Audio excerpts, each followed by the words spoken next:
Better than a poke in the eye. Do something! Who is it? Pizza man. Mommy! Brings back big Goyle, ya horse feet.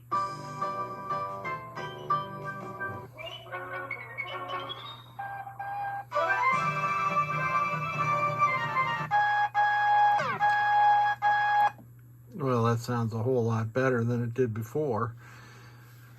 This DCS soundboard was sent in along with an MPU board.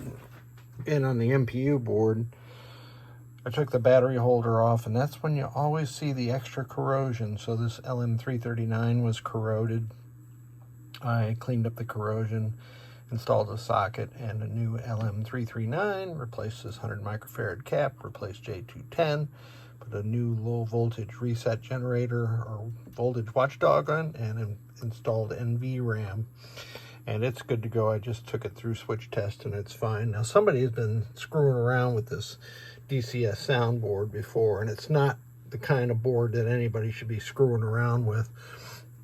I replaced that cap, but it was yanked out. I had to reinstall it once I got it.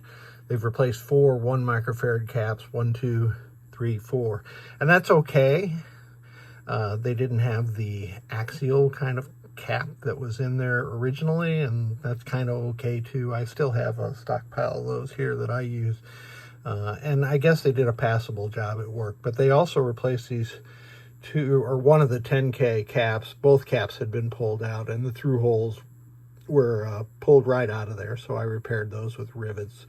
The Pin Wiki has got a good article on that. If you fire up a DCS soundboard and it makes an incredibly loud buzz, like this one did per the client, it means in all probability through holes have been pulled here. So I removed both caps, threw them in the trash, put some rivets in there to ensure continuity, put new 10K caps in there.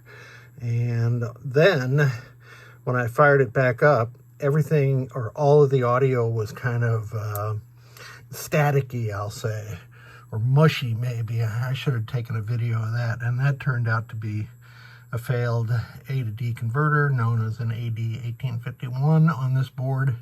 It had obviously suffered some heat trauma in the past, so fortunately I have some of those too.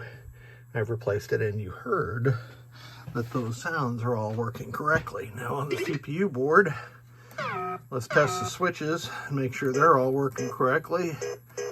Going across the diagonal of the 8x8 switch matrix, coin door switches, all working properly. There isn't really anything else to test on the CPU. We can go over here and test the solenoids. I actually have a WPC95 power driver board here, which works just fine. And all we're doing really here is making sure that the signal from the MPU board ASIC, that's Sol 1, Sol 2, Sol 3, Sol 4, is getting over to the driver board. And in fact, it is. We can test the GI. If I plugged in the GI, sometimes I don't plug that in because these bulbs get so darn hot.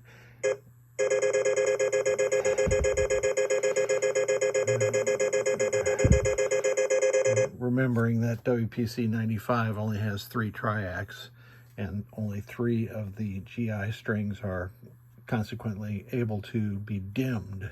These 2 are on at the constant brightness all the time. On this board, I did get rid of those 6A4 diodes and put a couple jumpers on the back, just as prescribed by the Pin Wiki. Let's do lamps and flashers at the same time. And this ensures that the other signals from the ASIC are getting over to the driver board. So this CPU board and DCS soundboard, both good to go. I got to get them outside and clean up some solder flux on the back, and back to a happy Popeye owner. Thank you so much.